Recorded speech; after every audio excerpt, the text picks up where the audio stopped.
Francisco wants to know if the IRS already made that SFR assessment for the 7th and 8th year back on your account. Would I recommend filing original returns for those years as well, in addition to the 6-year compliance window for non-filers? The answer is generally yes. I mean, and oftentimes it's simply because you're going to reduce the liability by replacing the SFR with your original return. There's kind of another factor here, which is the IRS's assessment statute of limitations never starts running if you never file that original return. So if you just live with that SFR, the IRS can theoretically come back 20 years later and assess even more tax against you. You know, if it discovers, I don't know, let's say somebody files a spurious late 1099 for $100,000 in your name and social security number, you know, 5 years down the line, 10 years down the line. I don't know why they would do this. Maybe they're just an evil person.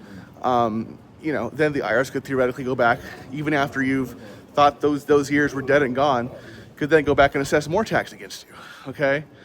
But if you file the original return, that starts the time limit on the IRS's 3-year assessment statute. The IRS preparing an SFR does not start that assessment statute. It starts the 10-year collection statute on the date of assessment, but it does not start the assessment statute. So that's one argument in favor of replacing the SFR. And obviously, you know, it's the biggest wins when we replace an SFR for someone who's got a lot of 1099 income, right? Because the IRS isn't going to assume a lot of, or any business expenses rather. It's usually a win when we got someone with several dependents that the IRS obviously won't claim on the SFR. If married filing jointly would be beneficial to the taxpayer, and obviously the SFR is going to be married filing separate, then you know, that would be beneficial. So there can be reasons to reduce the liability as well as to get that assessment, that clock on the assessment statute of limitations to start running.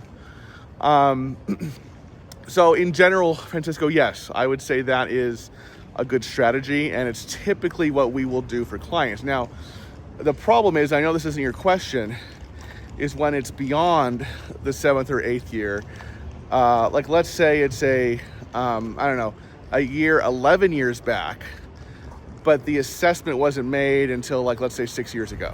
Okay, so it's still on the IRS collections radar. It's not going to fall off for another 4 years. IRS is looking to levy. Sometimes it can be difficult to file that replacement return because we don't have all the data, and wage and income transcripts we can only get them for the past 10 years. So, you know, obviously there's some tricks we can do with that. We can ask, obviously, if the taxpayer has any records, even if they're not tax documents, any bank statements going back that far. Usually they don't. Sometimes we can do what's called a FOIA request, a Freedom of Information Act request, to request the IRS's SFR assessment file, basically the audit file for the SFR, and proceed that way and kind of work from that. And, you know, if they're a business owner, reconstruct business expenses in some reasonable manner. So, you know, there's solutions there. But for the 7th or 8th year back, it shouldn't be too tedious an exercise to recreate those original returns. Obviously, if you have a very large business organization and you need to, you know, put your books together, that's a different story. But, you know, for the majority of taxpayers, it's that it isn't a terribly difficult exercise. So, in general, I would recommend it. Some practitioners would say, well, you know, if you're going to do an offer in compromise anyway, who cares, right? You know, because it's kind of, well, we're going to settle them out for whatever the offer amount is anyway. Why do the extra work of filing the replacement returns?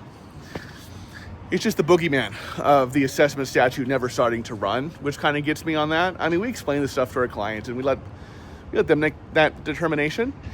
But I just like I like my clients to have the peace of mind that, look, once you file that original return, the IRS hasn't audited you within 3 years of filing that return. They can't go back to you ever again and try to pin you for it. I mean, obviously there's exceptions to that, 3-year assessment statute, but that's the general rule. So I just like having that peace of mind knowing this year is dead and gone, right? OIC or not. So that's my take, Francisco.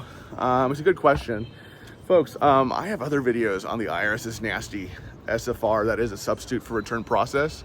You can check them out here on the left-hand side of the screen. And of course, if you owe the IRS or your state at least $10,000 in back tax debt, or you have multiple years of unfiled tax returns, you qualify for a free consultation with us here at Choice Tax Relief. Give us a call, 866-8000-TAX. That's 866-8000-829.